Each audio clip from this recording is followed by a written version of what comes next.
Si les joueurs de cette sélection tunisienne possèdent encore un minimum de dignité enfouie sous leur maillot, qu'ils prennent leurs valises dès ce soir, qu'ils quittent le territoire américain et qu'ils rentrent directement chez eux sans disputer une seule minute de plus dans cette Coupe du Monde 2026. Pour le bien du football tunisien, pour la survie de la ferveur africaine, l'abdication immédiate est la seule issue honorable. Les frères, trouvez un prétexte politique. Déclarez publiquement que vous boycottez le tournoi à cause de la politique de Donald Trump. Inventez ce que vous voulez, personne ne vous en voudra. Ce mensonge sera 1000 fois moins ridicule que l'effroyable parodie de football que vous avez osé infliger à la face du monde. Aujourd'hui, on ne va pas faire de la diplomatie paresseuse ou chercher des circonstances atténuantes. Ce que la Tunisie a produit sur la pelouse est un carnage absolu, une boucherie stratégique qui couvre notre continent de honte. Heureusement que la Côte d'Ivoire et le Maroc ont sorti des prestations de bonne somme juste avant pour maintenir notre honneur à flot, car ce naufrage collectif est une insulte à l'histoire. Restez éveillés jusqu'à 5 coups. Imaginez la scène, la famille s'infliger une veille nerveuse jusqu'à 6 heures du matin pour voir 11 spectateurs en short se faire méthodiquement torcher par une équipe de Suède d'une banalité affligeante. Voilà le calvaire des passionnés. Je vous entends déjà arriver avec vos gros sabots de protecteurs aveuglés, prêts à me brandir les fiches techniques des stars scandinaves pour légitimer ce score de tennis, mais redescendons immédiatement sur terre les frères. Cette équipe de Suède n'a absolument rien d'un foudre de guerre. Soyons totalement transparents, sans l'existence miraculeuse de la Ligue des Nations, ces gars-là ne sauraient même pas à quoi ressemble le sol américain, eux qui ont dû cravacher dans les bas-fonds du chapeau, gâte pour arracher leur qualification lors des barrages. La Tunisie, installée confortablement dans le chapeau 3, s'était qualifiée bien avant et avait toutes les armes pour éteindre ce bloc nordique. Des nations comme la Macédoine du Nord ont tapé cette même Suède à 2 reprises récemment. Avant la Coupe d'Afrique des Nations, la Tunisie faisait jeu égal avec le Brésil et tenait tête au Nigeria dans un match de titan. Comment peut-on passer d'un statut de forteresse respecté à un tel néant footballistique? Même la petite sélection de Curaçao et ses 150 000 habitants a réussi à faire trembler l'Allemagne en allant chercher une égalisation héroïque en première mi-temps. La Tunisie, elle, a proposé une copie d'une pauvreté crasse, un contenu indigne du très haut niveau qui mérite de finir directement à la poubelle des pires humiliations de notre histoire. Le crime suprême s'est matérialisé lors du 5e but suédois, quand l'attaquant adverse a fini par célébrer sa réalisation dans une provocation ouverte, conscient que la Tunisie ne se respectait plus elle-même sur le terrain. Quand une équipe refuse le combat à ce point, elle ne mérite aucune pitié. Et l'heure du grand déballage tactique a sonné. La famille, trêve de bavardage et de condoléances de femmes. Entrons immédiatement dans le laboratoire de la vérité technique, là où le tableau noir devient un miroir déformant de notre propre incompétence. Ce que la Tunisie a proposé durant la première période de ce match relève d'une pure paralysie du sommeil collectif. Je vous entends déjà arriver avec vos gros sabots de puristes, prêts à me parler du talent d'Alexander Isak ou de l'impact athlétique des milieux scandinaves. C'est le logiciel des faibles. La réalité clinique du rectangle vert, c'est que la Suède n'a même pas eu besoin de hausser son niveau de jeu ou d'inventer le football pour nous humilier. La Tunisie s'est sabordée toute seule, comme une grande en distribuant des cadeaux de Noël en plein mois de juin. Les 3 premiers buts encaissés sont une insulte aux notions les plus élémentaires de la discipline. Un bépadou football piétiné et jeté aux chiens sous les yeux des spectateurs médusés. Regardez attentivement l'architecture du premier but suédois pour comprendre l'ampleur du désastre.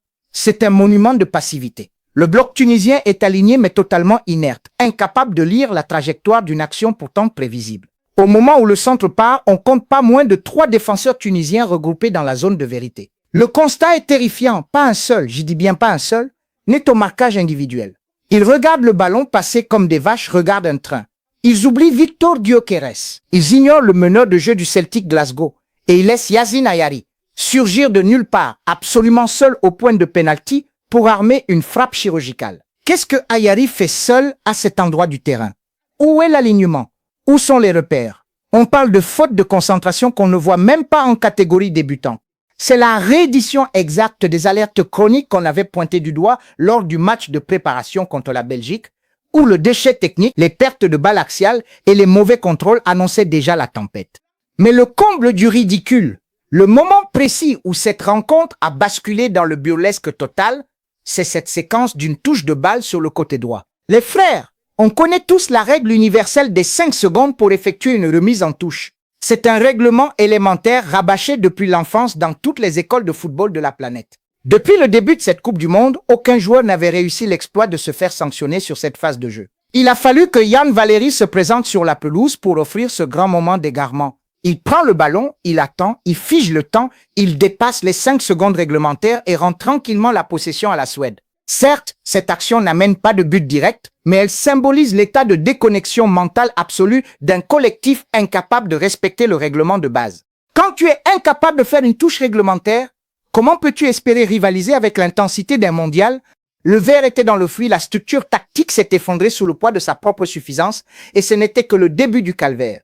La famille, si la passivité criminelle de notre arrière-garde et les égarements lunaires sur les touches de balle nous ont plongés dans un inconfort total. Préparez-vous à entrer dans la dimension du burlesque absolu. C'est le moment de poser les yeux sur les prestations individuelles qui ont transformé ce débriefing en un réquisitoire implacable. Je vous entends déjà arriver avec vos gros sabots de nostalgique, prêts à me parler des exploits passés ou à chercher des excuses douces à des joueurs en totale déconnexion avec l'exigence d'un mondial. Soyons totalement transparents les frères. Ce que notre gardien de but a proposé sur l'ouverture du score suédoise est du jamais vu dans l'histoire de la compétition. Au moment où le ballon est propulsé dans la surface, le mec nous gratifie d'une sortie surréaliste, une véritable envolée à la Superman, les bras en avant, totalement à contretemps, flottant dans les airs, sans jamais intercepter la moindre trajectoire. Une sortie kamikaze, un geste d'amateur qui a laissé sa cage complètement déserte et offerte sur un plateau à l'attaque scandinave. Mais le pire, le summum du ridicule qui m'a fait bondir de ma chaise, c'est son attitude léthargique sur le deuxième but encaissé, sur une action où le marquage est pourtant un peu plus cohérent. Avec 2 défenseurs tunisiens qui ferment l'angle à Alexander Isak au moment de sa frappe, le ballon part et arrive plein axe à une vitesse tout à fait lisible, directement sur notre dernier rempart. N'importe quel gardien de niveau international se détend, met les poings fermés ou capte le cuir pour rassurer ses troupes. Lui, le mec se couche mollement sur la pelouse, sans la moindre tension musculaire. C'est pas un plongeon les frères, c'est une véritable pause café, une pause fraîcheur improvisée en plein match de Coupe du Monde, comme s'il était allongé sur une plage de Hammamet en plein mois de juillet. Voir un gardien de but national s'installer confortablement au sol pendant que le cuir roule au fond de ses propres filets est une image humiliante qui restera gravée comme le symbole de notre renoncement mental. Et que dire de la déchéance absolue d'Elias Skiri au cœur de ce naufrage? C'est peut-être la plus grande frustration de ce thriller stratégique. Dans un moment de la rencontre où la Tunisie tentait tant bien que mal de relever la tête et de retrouver un semblant de maîtrise collective, le milieu de terrain de l'Eintracht Francfort a choisi de s'improviser Sergio Busquets dans sa propre zone de vérité. Skiri a passé son temps à vouloir tenter des relances ultra propres et des sorties de balles courtes devant Alexander Isak qui le harcelait sans relâche, alors que tout le plan de jeu initial exigeait de dégager le ballon loin devant pour donner de l'air au bloc. Pour un joueur de son standing, qui dispute sa 3e phase finale de Coupe du Monde, ce manque de lucidité est une faute lourde. Skiri était là pour apporter son expérience, rassurer la jeunesse et stabiliser le réacteur. Au lieu de cela, il a sombré dans la suffisance technique, offrant des ballons de récupération vertigineux à la Suède et sabordant les maigres espoirs de révolte de son propre peuple. Les cadres ont failli à leur mission sacrée et le naufrage est total. Ta famille. Si les errances individuelles de notre arrière-garde et les sautes de concentration grotesques de certains cadres nous ont plongés dans une colère noire, il est temps d'ouvrir le capot de cette sélection pour analyser le naufrage du pilote. Arrêtons de nous voiler la face et de rejeter la faute uniquement sur les exécutants. Le haut niveau exige une cohérence tactique absolue.